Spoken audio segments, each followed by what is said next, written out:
What's up? Go fam. Okay, so pasyal tayo dito sa aming gulayan. 'Di ba? So hindi mais or palay. Pero yung gusto kong ibahagi ngayon is yung prinsipyo ng pagtatanim.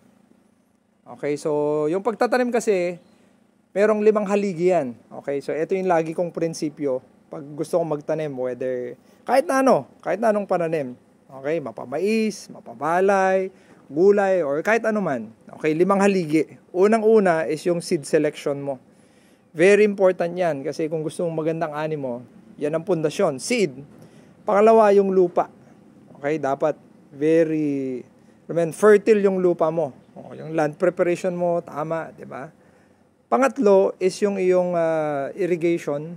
So, dapat may tubig. Alam naman natin na ang pagtatanim, kailangan ng tubig. Walang tubig, useless lahat yung mga pinaggagawa natin. Okay?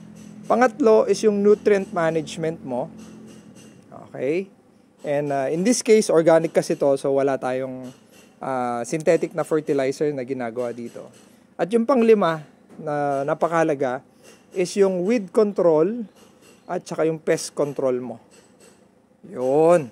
Diba? So, pag nagawa mo yung 5 yon, ay ang laking chance na mataas, magandang yung ani at mataas ang yung mga ani din.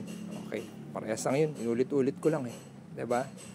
So, yun, go fam. Di ko na nilagay yung weather kasi hindi natin makontrol. But apart dun sa 5 yon, kayang-kaya nating kontrolin, kayang-kaya nating aralin.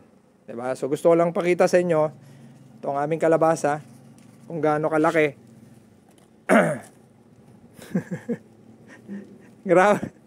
Grabe yung laki niya, no?